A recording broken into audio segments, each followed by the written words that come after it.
Good evening my dear students.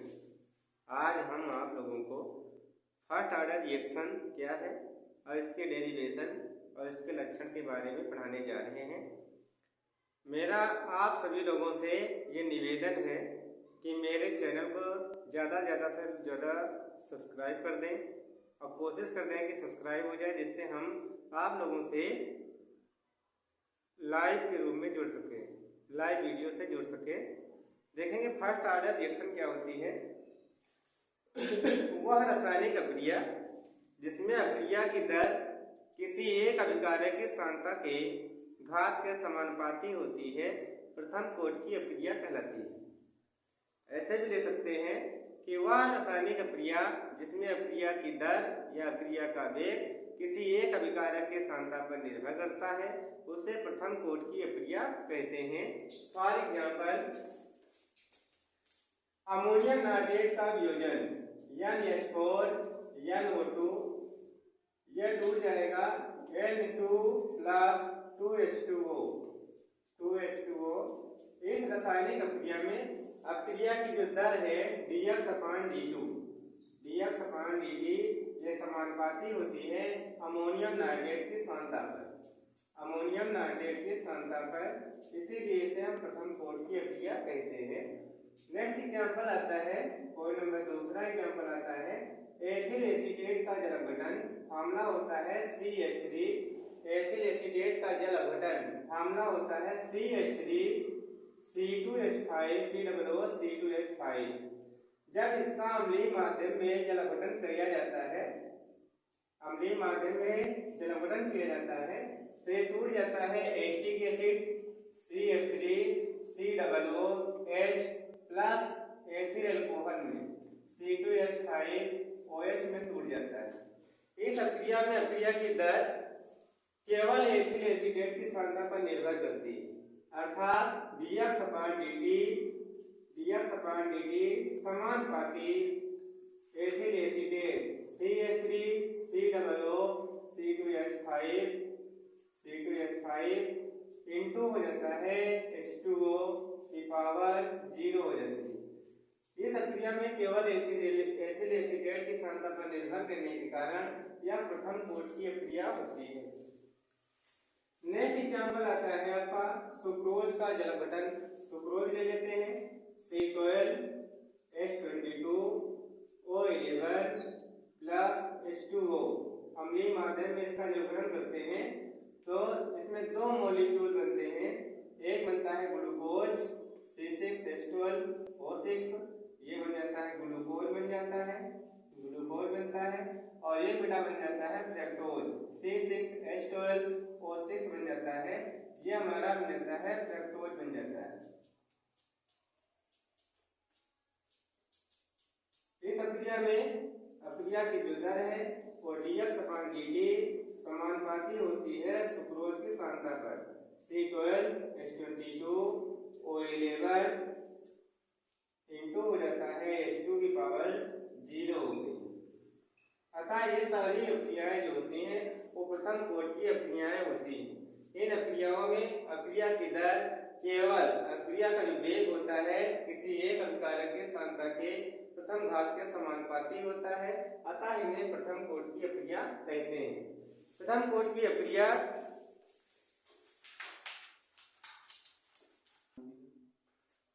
अब हम इसके बाद देखेंगे प्रथम कोटि की अभिक्रिया का व्यंजक। प्रथम कोटि की अभिक्रिया का व्यंजक क्या होता है। माना एक अभिक्रिया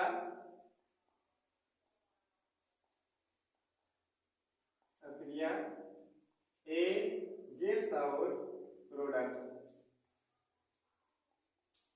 इस अभिक्रिया में प्रारंभ में अभिक्रिया की जो दर है, जो प्रारंभ में अभिक्रिया की सांद्रता A मोल है, तो उत्पाद क्या हो जाएगा, 0 हो जाएगा। मान लेते हैं T समय में X मोल का वियोजन हो जाता है, X मोल का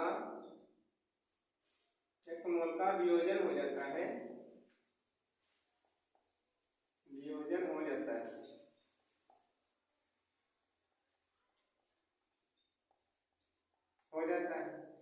तो जब x मोल का वियोजन हो जाएगा तो ये बचेगा a माइनस x, t समय बाद a माइनस x बचेगा और इसकी सांख्यता हो जाएगी a हो जाएगी। तो प्रारंभ में जो अभिक्रिया की दर होगी वो निकालेंगे। प्रारंभ में अभिक्रिया की दर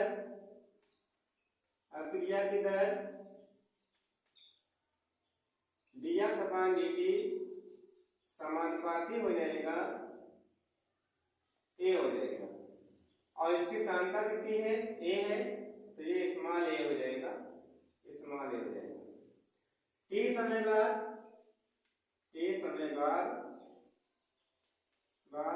अभिक्रिया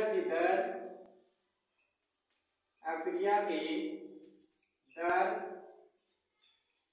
दर ये हो जाएगा dx अपान dt समानुपाती हो जाएगा a माइनस x हो जाएगा। समानुपाती का चिन्ह हटाएंगे तो ये हो जाएगा dx upon dt equal to हो जाएगा k into a minus x हो जाएगा। ये हमारी इक्वेशन फर्स्ट बन जाती है। ठीक है, इसको पक्षांतर करेंगे तो ये बटे में है, इधर गुणे में हो जाएगा, तो ये dx upon a minus x हो जाता है और ये हो जाता है k इंटू dt हो जाता है।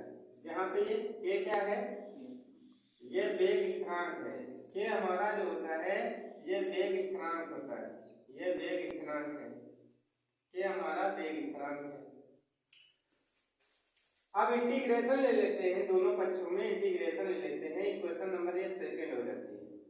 टेकिंग इंटीग्रेशन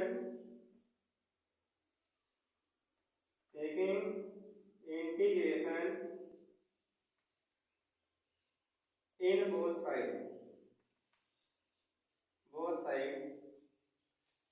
तो जब इंटीग्रेशन लेंगे तो ये हो जाता है यहाँ पे dx upon a minus x हो गया और ये हो जाएगा k कांस्टेंट है, ये बाहर रह जाएगा तो k ये हो जाएगा dt हो जाता है। जब इसका इंटीग्रेशन करते हैं तो ये आ जाता है minus log e a minus x हो जाता है और बराबर kt प्लस c हो जाता है। जहां पे c क्या है, समाकलन स्थिरांक हो जाता है। c बराबर समाकलन स्थिरांक है, समाकलन स्थिरांक है। c हमारा हो जाता है समाकलन स्थिरांक हो जाता है। यदि मान लेते हैं यदि t बराबर 0 है, यदि लगा हुआ समय 0 होगा तो वहां पे वियोजन की जो मात्रा होगी वो भी 0 हो जाती है। तो t बराबर 0 होगा तो x बराबर भी 0 हो जाएगा, x बराबर 0 हो जाएगा और t का मान और x का मान इसमें रख देते हैं तो ये बन जाता है माइनस log e a हो गया और बराबर हो जाता है c।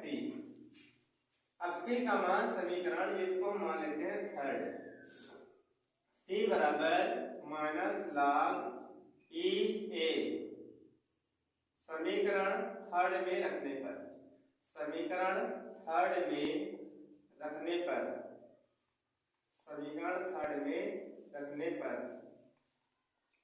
अब ये समीकरण थर्ड में वैल्यू रखी जाएगी तो ये हो जाएगा minus log e a minus x हो गया और बराबर हो जाता है kt प्लस प्लस और माइनस माइनस हो जाएगा तो ये हो जाएगा kt माइनस log e, ये हो जाएगा e a हो जाएगा, ये log हो गया e a हो गया। इसको हम पक्षांतर करेंगे तो यहाँ निगेटिव में इधर आएगा पॉजिटिव में हो जाएगा तो ये हो जाता है पॉजिटिव में, तो ये हो गया minus log e a minus x और प्लस हो जाएगा log e a हो जाता है बराबर हो जाता है kt हो गया, ये kt हो गया। अब यहाँ पे इसका जब समाकलन हटाते हैं तो एक वही फार्मूला दिया होता है, आपने पढ़ा होगा log माइनस m और log n होता है तो ये हो जाता है log n अपन log n हो जाता है। माइनस log जो होगा वो नीचे चला जाएगा और प्लस वाला ऊपर हो जाता है तो ये हो जाता है log e a upon a minus x हो जाता है और बराबर KT हो जाता है। क्योंकि log E की वैल्यू जो होती है log E बराबर होता है 2.303 और log base 10 होता है।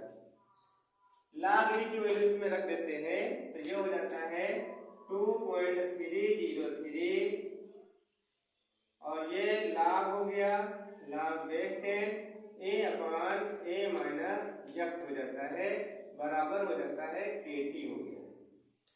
जब वेग स्थिरांक निकालते हैं तो T को पक्षांतर करेंगे तो ये बन जाता है K बराबर 2.303 बटे ये हो जाएगा T और log base 10 A/A minus x हो जाता है। ये हमारी प्रथम कोटि की अभिक्रिया का व्यंजक प्राप्त हो जाता है, जहाँ पे A क्या है, A हमारा प्रथम कोटि की अभिक्रिया का वेग स्थिरांक है। प्रथम कोटि की अभिक्रिया का वेग स्थिरांक है, अभिक्रिया का वेग स्थिरांक। T क्या है, T समय लगा हुआ समय है, लगा हुआ समय है, समय हो गया। और A क्या होता है, अभिकारक की कुल मात्रा होती है, अभिकारक की कुल मात्रा होती है, कुल मात्रा। और A माइनस x जो होता है A माइनस x बराबर होता है T समय बाद शेष बची हुई मात्रा होती है, शेष बची हुई मात्रा होती है। तो ये प्रथम कोटि की अभिक्रिया का व्यंजक होता है। एक बार फिर से रिवाइज करा देते हैं।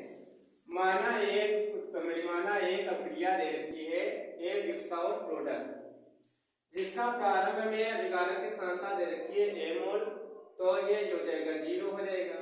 T समय में यदि x मोल का वियोजन हो जाता है तो T समय में A माइनस x बचेगा और ये बचेगा x बचेगा, सॉरी यहाँ पे x बचेगा, ये x हो जाएगा।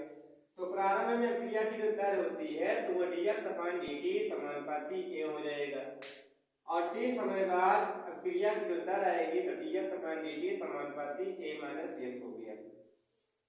समानुपाती का चिन्ह हमने हटा दिया तो यहाँ पे इसको लास्टी हटाते हैं तो कांस्टेंट किया जाता है तो dx/dt बराबर हो जाएगा K × A माइनस x हो गया।